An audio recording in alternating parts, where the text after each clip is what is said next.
It's interesting. You mentioned not necessarily relating to the guilt, and it is a different standard, I think, for women, because Travis will travel for work sometimes.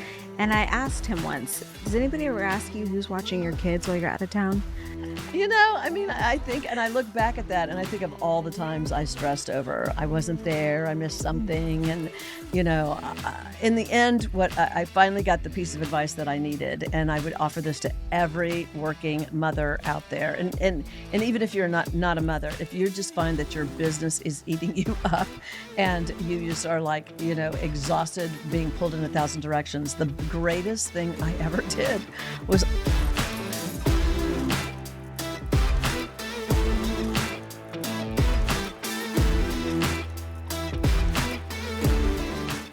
Well, welcome back to She Means Millions. Couldn't wait to see you. So glad you're here. What? You're funny.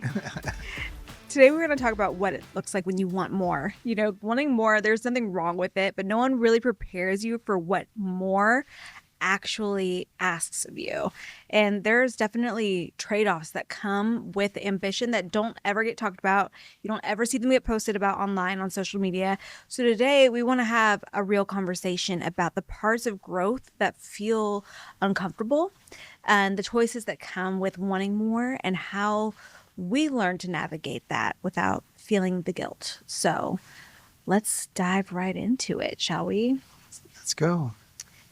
Yeah. So you had asked me a question before we started recording. I was just curious, do you find yourself feeling guilt, knowing what's ahead sometimes, knowing that this is going to pull me from the family or whatever, before you actually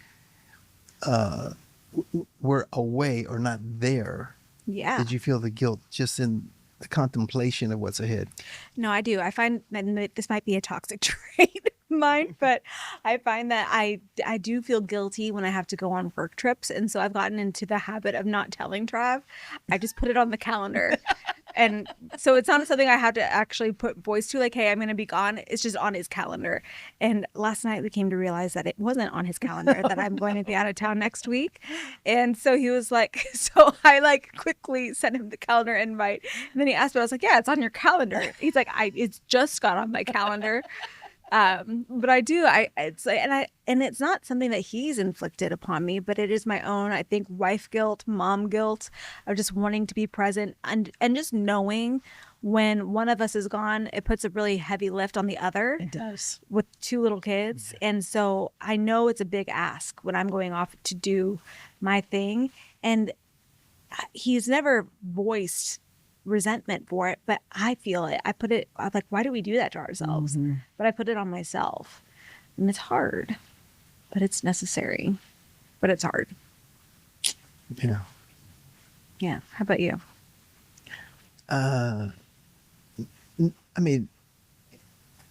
Your mother and I talk about sometimes how we don't know how we did it, with you and Ryland. Yeah. We'll just say, because we don't remember it. If somehow we got it to flow, don't you think? Somehow it just But when I spent the night, at your house and had both kids in the morning all by myself, because Travis had to take you to an appointment, and getting them up and getting them ready. And then I'm thinking we're having a casual morning, and only to find out that Tatiana was going somewhere.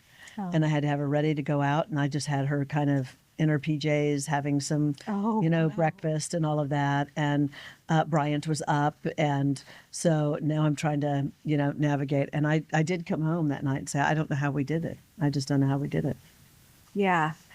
It's a lot. It is a lot. I forgot. I can't remember.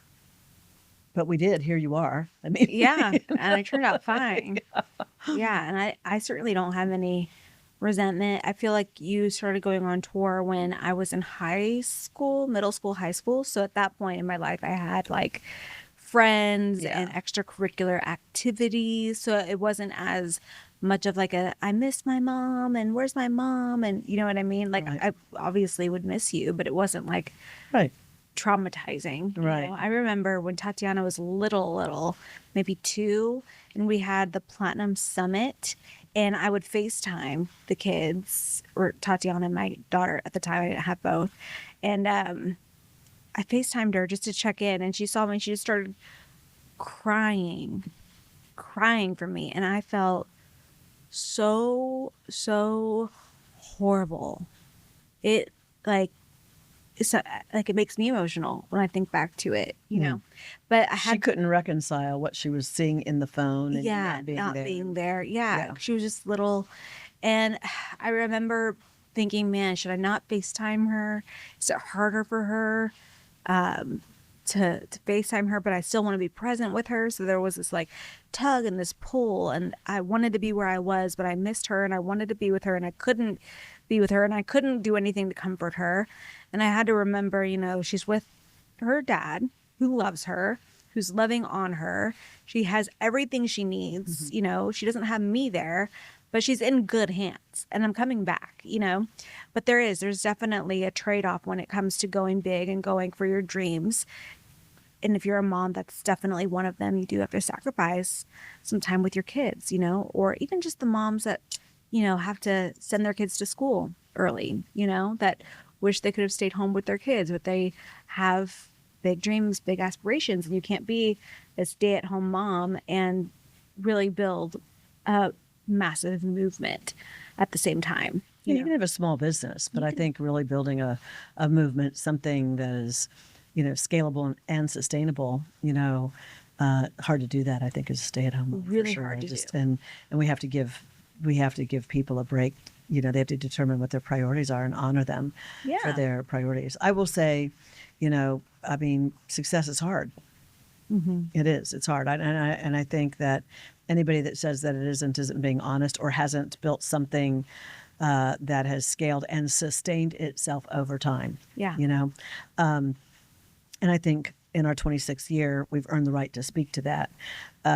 But what I also know is that when you're a small business owner, you really don't have the choice in many ways but to go big. It's why I think 97% of them don't survive even 5 years. Only 1.7% ever make $1 million, less than can't remember the percentage, so I don't want to misquote, but it's amazing how staggering it is, the amount of small businesses that don't make six figures. And so when you are doing it all and you're responsible for it all, and you're not only, you know, networking and, you know, building the relationships and then having the conversations to, you know, close the business, and then, you know, writing up and sending the contract or the invoice, and then collecting the money, and then having to deliver, and then having to, you know, I mean, when you're doing everything, it's exhausting. And so you have to make some choices at some point to say, I'm either going to just, you know, wilt in exhaustion here, or I'm going to have to go big.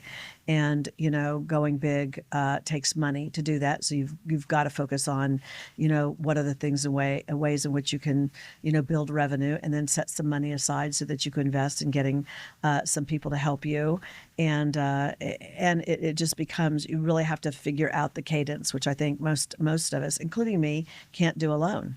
You know, I mean, I've always surrounded myself with multiple mastermind groups and coaches and that kind of thing. That's why it's so easy for me to stand in my power when I offer mine, because I know what I invest, you know, in doing. But I will tell you, the truth of the matter is, you know, if you are, you know, and let me just say, I had my own guilt, even though you were older, just not being there or missing something that wasn't on the calendar. Yeah. You know, that kind of snuck up on the calendar, but it's on a day that I've already been committed to being out and feeling nauseous about it. But, you know, I'm also a woman that never had a father. Like, you know, I have no memory of my father. He died in a car accident before I ever got a chance to know him, you know, and I'm confused around what I really remember versus the stories I've been told versus a few of the photos. They didn't have a camera, so I have very few pictures. I think I have like 3 pictures that I can think of right now of my father ever. And so you know, what I look back is that, you know, for all the beating up I did on myself for not being there, you know, you developed an incredibly close, amazing relationship, you and Rylan both, with your dad, which is something I didn't have. So in the spirit of me going after what I felt was my calling, you know, I also ended up giving you guys something that I didn't have. Because as Kym would say, when I'm around, I tend to kind of take over. Like, he's like, you got it all covered. And I do. You know, it's what moms do. got it all? I'm loading up the diaper bag and all the things, all the treats, all the stuff, all the backup clothes, all the, if there's a spill or an accident of some sort, all the things. And somehow Kym didn't do that. And here you are, it's still, I would tell you, bring down your clothes, and I would put their clothes because they were upstairs and I was downstairs. So I would put their clothes. If you put your clothes in the winter months on the dryer, I would put the clothes in the dryer and then come up and wake you up. And then I would turn on the fire. And then you would come down in your PJs, you and Rylan. I'd have a blanket there so that you could sit down, and I'd bring you, and you're sitting in front of a warm fireplace with warm clothes. You know what I mean? And what was it? What do we call that? The piece of bread that I made the hole and cracked the egg and something in a basket. I think Mom it was did the most when she was home. She was home, right? I mean, I just did home. it, and then she was out of town, and Dad would wake us up. And Dad waking us up was like, light switch on, come over, pat your head, scruff up your hair, wake up. It's time to wake up. It's like, it was like, oh, okay, we're awake. It's totally different. And then breakfast was either oatmeal or cream of wheat. Whatever could be made in the microwave. And I love me some cream of wheat and some oatmeal. So it's not a day. I didn't make it in the microwave. I actually made it on the stove. You did? I did, yeah. Okay. Yeah. I'm impressed. I had a little pot, yeah. The pot, the one pot. It was the pot. But the point of the matter is, and I would make dinners. I was so afraid that they weren't going to have, home cooked dinners. So I would literally make dinners like John Marzetti, and make them and leave them in the refrigerator so that when I was out of town, with instructions what to do. 350, 30 minutes, whatever the case may be. But I did. You probably inflicted so much guilt on yourself. On but itself. we have such great core memories with him, It's totally different. Right. Yeah. I remember Rylan saying, I'm so glad you're home. I said, you missed me? He goes, no, I'm so tired. I said, what are you tired from? He says, because Dad said you were coming home tomorrow, so we had to spend all night cleaning up. So evidently the house went to, hell during the week. And then, It's so funny. No, it was like Survivor, but Survivor's a game. It's fun. Exactly. Do you feel like you're drowning in your business? Like you're doing everything and something has to give, but you're afraid it might be you? What if I told you there's a network of over 500,000 women entrepreneurs, all dedicated to supporting each other? A network of women helping women. I'm Sandra Yancey, founder of eWomen Network, and I'm inviting you to join us and become a member. eWomenNetwork.com. We can't wait to meet you. I think, and I look back at that and I think of all the times I stressed over, I wasn't there, I missed something. And, in the end, what I finally got the piece of advice that I needed. And I would offer this to every working mother out there. And even if you're not a mother, if you just find that your business is eating you up and you just are like, exhausted, being pulled in 1,000 directions, the greatest thing I ever did was I sat down with you and Rylan and I said, what is the most important thing to you that you need from me? And the shocking thing about it is like with Rylan, it was one thing. It was one thing. And for him, it was, I want you to be in the stands because he was a football player. We're in Dallas, football's a really big deal here on Friday nights. That was the most important. And I moved, heaven and hell, sometimes to get and came with my luggage. The whole bit would make Kym bring the cowbell that he would put, a grocery bag, wind it up so that it wouldn't ring. So because he was so embarrassed, and Rylan said he hated the cowbell, but he knew when I rang that cowbell that I was in the audience. I would watch him. I just watched that helmet go up, him stand a little taller. She's here, kind of thing. And what I realized I needed to let go of all the stuff, honestly, that I really didn't like and didn't matter. I mean, Rylan to this day, he's 30 years old. He's 30, right? Yeah, he's 30. He's 30 years old. He has no recollection that I was the co-chair of the Scholastic Book Fair. And that program was almost my undoing. It was so much work. And he, because it was important to him. And here I was like knocking myself out, trying to be a great mom, show up, be involved on something my kid has no memory of, but he knows that I was in the stands. Yeah. And I think what we do is we just we feel like we have to take on everything when really all success in business and in your personal life is focusing on the things that are important and letting all the things that aren't go away. Yeah. It's interesting. I feel like some of the guilt is from moms, but as a mom for her kids or for her partner. But there's also this level of mom guilt that I experience with other moms and peers, like the whole Scholastic school fair thing, Scholastic book fair. Yeah. I imagine was like a PTA. Yeah. You know, you volunteer for the PTA, and if you don't volunteer for the PTA, then are you even a present mom? And it's like so I would love to be girlfriends with all the moms in my neighborhood, and I have a good little group there that I'm really grateful for.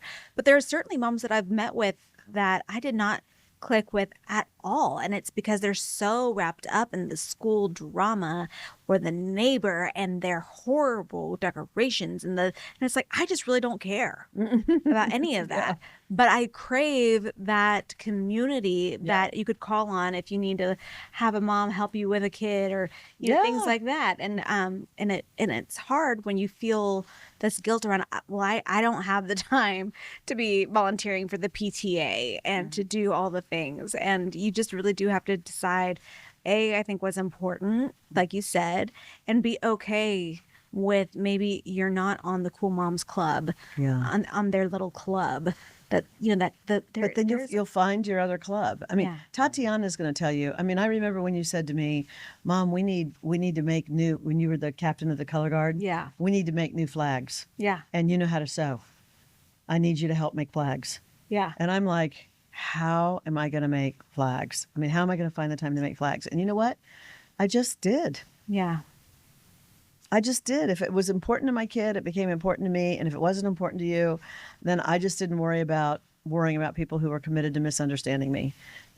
People's judgment of me is more of a reflection of what's going on with them than it is what's going on with me. Mm-hmm. I'm not here to win, a popularity contest with, a bunch of other people. You start to really, I feel like your circle starts to kind of shrink in size, but expand in value. Remember how I would tell you back then, because I felt that you were putting a lot of pressure on yourself. Yep. I just felt like undue pressure, and you may be doing that, I think, too, Briana. But I would tell you, Sandra, let go of the universe. Yeah. Yeah, I still remember. Let go of the universe. I remember being in a city, renting a car, driving, and it's in the morning. I had an early flight. Had to be. You were driving? I was. In another city. I know. Oh my God. It's a very scary thought since I don't drive much. Maybe 1,000, not even 1,000 miles a year do I drive. I don't like to drive. But anyway, I was driving at the time, and I had an early flight, and I'm landing, and I'm driving, and it hit me. Oh my God, it's Red Shirt Day for Ryland. And I didn't tell Kym. And I called Kym and I said, it's Red Shirt Day. And I know it's on the little calendar, but I didn't remind you. Did you put him in a red shirt? And Kym said, let it go, Sandra. It'll be fine. We got it covered. And you never answered me, which meant that my kid was the only kid, in first grade or whatever it was that didn't have a red shirt on. Mm-hmm. But you know what? He's turned out fine. He's turned out fine. I've definitely missed those days. We were at a summit and it was Tatiana's picture day at school. Oh no. Yeah. And she looked like a raga muffin. Okay. But you do. It's a trade-off. It is a trade-off with doing big things. That becomes your interesting family story. Yeah. It just goes into the interesting family story. This is the year I was really kicking off my role in eWomen Network. Yep. And Dad did your hair for picture day. Exactly. Sorry, honey. Exactly. Luckily it's preschool, not your senior yearbook. Okay. But it's just it is an interesting trade-off. And on the other side of it, there are trade-offs for the business, because there are some times that you do have to set firm boundaries. Like for me, my 5 p.m. to 8:30 p.m. is sacred time where I really have communicated, and y'all are super respectful, and I'm super grateful for that I need to leave the office by 5 so that I can be home, so that I can be there for dinner. And the bedtime routine is really important to me. And I want to be fully present during that time. And so from 5 to 8:30 p.m., there is no work that is getting done by Briana Dai. First of all, it feels like it goes by 30 minutes. And I get to say that since I spend the night at your house every Thursday night. Yeah. And I mean, you walk into that door, and you hit the ground running. It's just saying hello to everybody, letting Tatiana talk about the homework, get the dinner going and serve the dinner, and then get Bryant down, fed, and get him down and get the, and I mean, you blink, and it's 8:30, 9 o'clock. I can't believe it. I know. I just can't believe it. And so you have to have that time. Yeah. Those bath times, those rocking times, those, fully attention times. That's really important. And you know that. And I used to do the exact same thing. And then 9 o'clock, I would find a different wave of energy or some stuff that I had to get done for the morning sometimes. Yeah. And I'm grateful that my husband and I are both in similar seasons in our careers where we're both striving for more right now. We're both in our own internal sprint season, because now it's like, instead of spending time with him cuddling and watching TV, we have this thing where we both sit on opposite sides of the couch and our feet touch, and we can both sit on our laptops and work. You know what I mean? So we play footsie while we work on our laptops from like 9 to I should videotape that, because I come down the stairs after putting Tatiana down and come around the corner, and there they are, backs on opposite ends of the couch with, facing each other, with both of you have your laptops on. And that's just the season. And that is our quality time right now. And then there will become a season where we need to trade off some of the work and focus on ourselves as a couple. You could never, I think that the trade-offs shift. They do. By the demand, whatever the highest demand is at the time. And then there'll be a season where the house gets quiet. Yeah. That they're gone. Yeah. And there'll be a season when you're really glad about that. And you can walk around the house naked again, Oh, God. Oh, God. I always had to worry about Rylan and all his friends when they would spend the night, and I got up in the morning. I missed it when they all left. And then it's fun to have them come back, you know what I mean, to hang out at the house. I sure cannot speak for all men by any means, but I don't know many men that feel anywhere near that guilt, anywhere near it. You know what I'm saying? Yeah. I know for myself, there are times when something happened that triggered in me a need to do something for you or Ryland, and not out of guilt, but just an awareness that, one of them was, the Six Flags thing. Going to the radio station for the E-Women Network show we used to do. And Ryland would, you and Ryland would go out there with us, and he would see right around from the radio station was Six Flags. And he always wanted to go to Six Flags. And I always, told him, yeah, we'll do it one day. Everything was, we'll do it one day. And Sandra didn't say anything to me. I just, on my own, just decided I'm going to pick him up from school and surprise him and actually take him to Six Flags. Yeah. So that would be, I don't know. Well, I used to pick him up from school, but you would remember the time you picked her up from school, and she said some guy flicked you on the nose. Oh, yeah. Mm-hmm. And you were like, what? And I mean, you just knew right in that moment. Just different things. Yeah. And It's you like pulled over. you guys always knew, right? What parent to talk over this particular circumstance with. Yeah. You No, know what I mean? for sure. And it's funny because my daughter's only 5, and I can already tell she's doing the same thing. She already knows.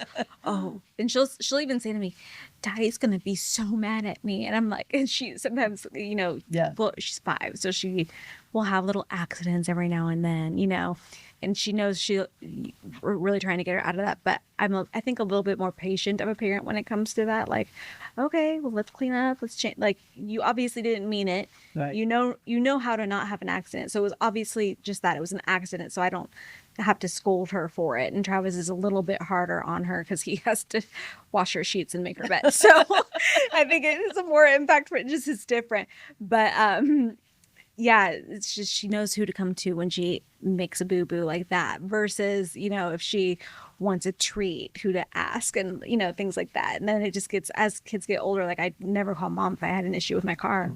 Like I'm calling dad, like you just figure out which parent to go to for what, It is interesting. But yeah. My absolute favorite is to get the call from you and you called and said, "Dad, that car, the tire's flat." I said, "What?" The tire's flat. "What do you mean it's flat?" It says, "Dad, I was just driving along and the tire just went flat." well, where are you? And she was a mile from the house. And I said, I'll be right there. I get up there and the road bends, and right where it bends, there's a gouge in the tire. You know what I mean? Like, it just went flat. You know what I mean? Okay. You hit the curb. Yeah. And there's a Well- reason why why did I share that story? Because she knew who to call. Yeah, you knew who to call. Yeah. Yeah. Yeah. But it's interesting. You mentioned not necessarily relating to the guilt, and it is a different standard, I think, for women, because Travis will travel for work sometimes. And I asked him once, does anybody ever ask you who's watching your kids while you're out of town? Because every time I'm out of town, and it even happens from other women, they don't even realize it's not meant to, I don't think, to be like a sexism kind of a thing. It's just innate, where they'll just say to you, who's watching the kids while you're here? Yeah. Right. It's like her dad is watching the kids. Yeah, I've never been asked that. You've never been asked that. Every time I travel, I'm asked that. Who's got the kids? Like, and so it's interesting, the roles that women play and Do how. you miss them? I bet you miss them. I mean, just like the planting of the seeds. It's really hard to be away sometimes, isn't it? Yeah, you're like, yeah, it's horrifying me. Yeah, it is. It is. It's interesting. But, it is the cost of doing big things, and we turn out fine, Yeah. Yeah. I have to remember. Yeah, what is the myself that. lesson? I mean, as you think about it right now, what is the lesson that you would tell, new parents, women in general? I mean, what I would you say wanna you can't do everything, but you can do everything that's important. And once you decide what's important, both in business, then you start noticing the noise, and that noise, you can say, oh, I'm not going to even look, which becomes the distraction, right? I mean, it's just, you've got to really just know what's important, and you zero in what's important, and you let all that other stuff just kind of fall away. Yeah. Yeah. Yeah. There's only so many hours in a day. So how many hours of that day do you need to sleep to function and to be a happy functioning human? Not just a functioning human, but like a happy functioning, not a tired human, Right. but a good human. How many hours is that for you? For some people, they can function on 5, 6. Some people, it's a full 8. So you need to know that for yourself. And then what are you doing with the rest of that time? And knowing that if you have kids that are a priority, a husband that's a priority, girlfriends that are a priority, business that's a priority, then maybe the house doesn't get cleaned. You know what I mean? Like, what are those trade-offs? And being okay with that, and knowing that not everything has to get done every single day. I think that's the biggest thing, is looking at the plate and making sure it's realistic and not overflowing. Because if you constantly are putting this pressure on yourself to achieve everything and to get everything done, you're constantly going to feel like you're failing. And that's not a fun place to live in. So knowing what can't happen, and if it's time to delegate things, and hand off things so that you can really focus on the things that really matter to you, you have to do that too. But the trade-off is real, because it is impossible to manage a home, manage a family, manage a business, and manage yourself all at once. But it's easier when you start making money. It is easier. This is, people get all uncomfortable sometimes when you start talking about money. But the truth of the matter is, that's why you got to go big. I feel like there's a myth around the whole fact that, if you stay small, you've got more control. Not true. Yeah. You stay small, you have the least amount of control, you're making the least amount of money, you have the least amount of resources. If you make a decision to go big, you will, have money to now hire people to do the things that you're not good at, or you no longer do, or not a priority compared to the other things that you have found that are important, that are going to take your time and energy to be with your family or with yourself, or whatever that is. And so, I always say, success is hard, being broke is harder. Yeah. And living a life that is not in alignment with your calling has just got to be the hardest. So you just have to pick your hard. It's the hard is on every door, and you just got to open the door and pick the path that you want. And then once you pick that path, you go for it. And you just focus on getting better and better and better, and learning how to, make an impact in a bigger way. Money is just a tool. It's not an end game. It's a tool that helps you make a bigger impact, right? Because the more people that you help, the more you'll get paid for that, but the bigger impact that you'll make, right? And then now you've got money to hire other people to help you do your impact in a bigger, better way, right? And so the scalability of the legacy that you're creating comes with your desire, to, fulfill whatever that moonshot is, whatever that dream is, whatever that thing that that you're on the planet to do.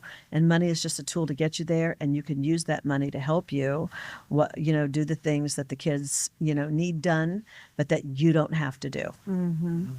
And I think that there's things to make life easier. Like, I don't step foot inside of a grocery store anymore.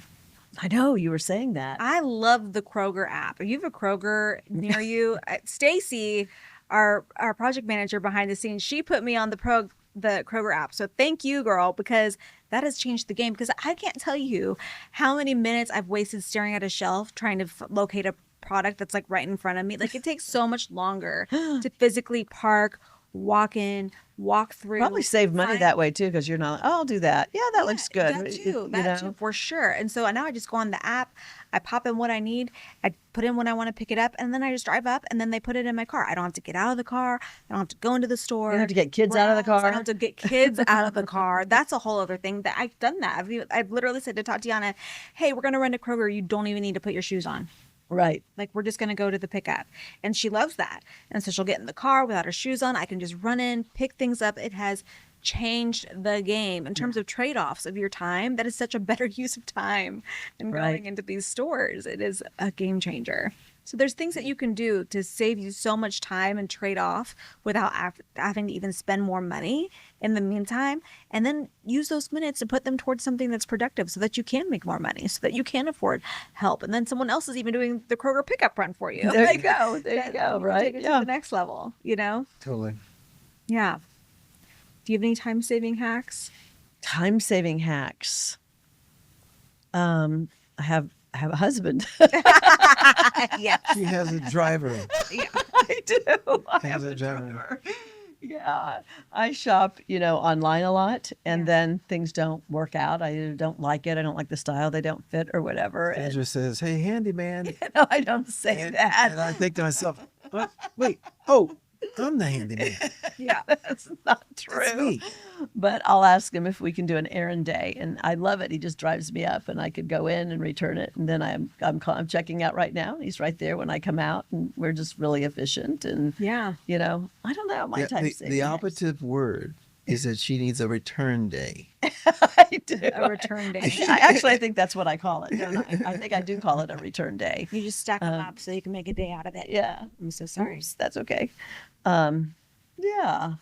Nice. I mean, we divvy things up without really kind of when the weather's great, I walk the dog. When the weather's not great, he walks the dog. How does that happen? But I always say to him, I had a family meeting with the whole family about the dog situation. This was before Dash, when we had Cinco. Which is right over. Did you know he's right over your shoulder? No, I didn't.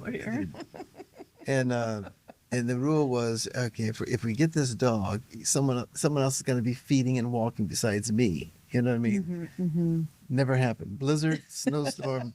Somehow, it just worked out that I had the dog. You know what I mean? You guys were in some kind of class or something. Yeah. Studying or something. Yeah. Yeah. That's so funny. Now, there's so many things, I think, with the tools at our fingertips now. If you just do a Google search, there's so many things that save so much time and efficiencies that you don't have to trade off as much. But one of the best exercises that you ever put me through, Mom, when I did the SOAR program, was to get a physical, literal plate and to treat that plate like a clock, like a 24-hour clock, and to put in it like a pie chart, like how much time is spent sleeping, how much time is spent doing this, and to just pay attention to how you spend your day. And then from there, you can look at, what's not getting done and where your time is really going. Mm-hmm. Because there's trade-offs that you could even make, which is spending like maybe one less hour scrolling on social media, and what you could do that's productive in that time. And so it really forced me to pay attention to how I'm spending my time and to make sure I'm prioritizing accordingly so that I'm really setting myself up for success in terms of reaching my goals. And then, the trade-off doesn't feel as heavy because you've really looked at your schedule, you've budgeted accordingly, and you know that in certain seasons you're going to have more time for family versus not, more time for friends versus not, because that's the season that you're in, and you've prioritized your time accordingly. So the trade-off, I think, has gotten easier now, especially being involved in the business for a few years. But once I had my second, it definitely threw me through a loop. Yeah. Like throwing Bryant into the mix was like another level of, oh my gosh. I told you, I said 1 is like nothing and 2 is like 10. 20. It's like 20. I don't know how And people he is do a 3 or good 4. baby, Brianna. He is a good baby. He is. And now he's sleeping through the night. So that has helped a lot with just getting back into the routine of spending some time for myself, because I'm not exhausted and needing to sleep in. I can set my alarm for 5 and get up and not be like dead. But yeah, I mean, I think making sure you're really doing an inventory of how you're spending your time and choosing wisely. And that way the trade-off doesn't feel exhausting when you're going for big goals. It feels attainable. And yeah. You see it. Is there a theme between you and your girlfriends that have babies too, that you guys are all in the same bag? You know, you have a girlfriend that doesn't have any kids, and then you have other, you know. Yeah, no, for sure. I mean, we're in totally different places in our life. And I'm grateful that my girlfriends that don't have kids are emotionally aware enough to know that my life is harder now than before, you know, in terms of just being able to link up and do things. You know, I used to be able to say, hey, you want to grab, brunch this weekend? You know, but now it's like, no, we got to plan that in advance. Oh, I remember when Travis was doing triathlons. And yeah, my husband was a triathlete. And you would, when you didn't have kids, he would go and you'd schedule, I got all this time to catch up with my girlfriends for a Sunday brunch. We'll do this, we'll do that. I was the fittest I've ever been because he was gone training. So I was like, well, I'm going to train in my own way. And so I decided I'm going to do a fitness competition, and I could go to the gym and do weights for an hour. And then I could go and do cardio I could spend 2 hours in the gym, and then I could meet up with my friends, and I could go into work when I wanted to work because I was working for myself, and I could just, structure my life. However, and everything changed once we had Tati, and now we have 2, and it's a lot more. It is a lot. It is definitely, you forget how consuming babies are, and then you have another one that also requires your attention. It's like the divided attention is like another level. But I can't remember where I was going with this or why I was talking about it. But girlfriends that don't have kids. Yeah, right. Yeah, my girlfriends know. So like one of my best friends, Chelsea, she's, I think, the biggest blessing in terms of just knowing, like, she gets it. She just gets it. She doesn't make me feel bad if we don't see each other for a while. She doesn't make me feel bad if we don't talk for a while. We just pick up where we left off. She's really good about reaching out to me, really good about making plans around my availability, because she knows I've got 2 kids and a busy career and a husband. Like, and that's my first priority. And that's not to say that I don't love my girlfriends, but they kind of, the girls that are in my circle, they know, we all know where we fall in terms of our priorities. It's like, it's God, it's family, right? And then it's my girlfriends, and that is how it should be. And if there's a girlfriend that doesn't understand that, then she's probably not made it the long haul in my life. She was a booster. She was a booster. You know what I mean? She took you so far, like the rocket, and then some fall away. Yeah. And sometimes those people come back too. And sometimes they come back. But yeah, I balancing the girlfriends, I would like to spend more time with my girlfriends, but that's just not the season that I'm in. That's my trade-off right now. Yeah. It's my girlfriend time. And I'm trying to get better about it, but that is probably the biggest struggle in terms of just having that time to just hook up with the girlfriends, have a girls' night. Like, unless it's a birthday or a special occasion, the girls' nights are probably not happening like they used to. And I miss it, but it is what it is. It's the trade-off, Yeah, because our world changed. When we had you and Rylan, I mean, our world changed. Yeah. Just rearranged our life, as it should have. Yeah. Yeah. As it should have. No regrets. No. Mm-mm. Yeah. And the season for the girls will be back one day, For sure. And those that are really... Instead of going for brunch, you'll be taking a cruise. And, hey, let's break away and grab a flight and go here and go there. It's like, it's fun. Mexico, every season is great. Every season. Children are great. Every season. I mean, you let go of one thing, there is a little bit of saying goodbye, but you also can turn around and open your arms and catch your next blessing of the next season. But it is really amazing, the torture that we do to ourselves. Mm-hmm. You know what I mean? Yeah. Just as you said, you know, when you really break it down, when we ask you or Ryland about what you remember or what stands out, you know, it's a couple. I mean, the things that stand out to them also stand out to us. They were Right. fun for us, but they don't remember Yeah. those times when you're traveling like that or what. You know, they just it doesn't stay with them.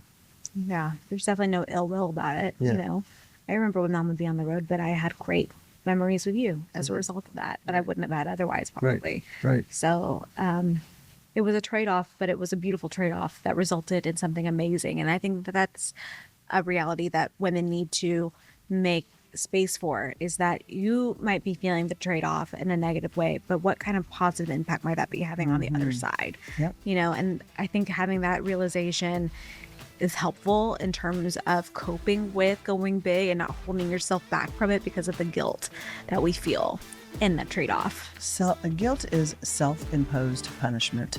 You know, and It your is. future doesn't deserve it. Amen. Because she does not just mean business. She means millions.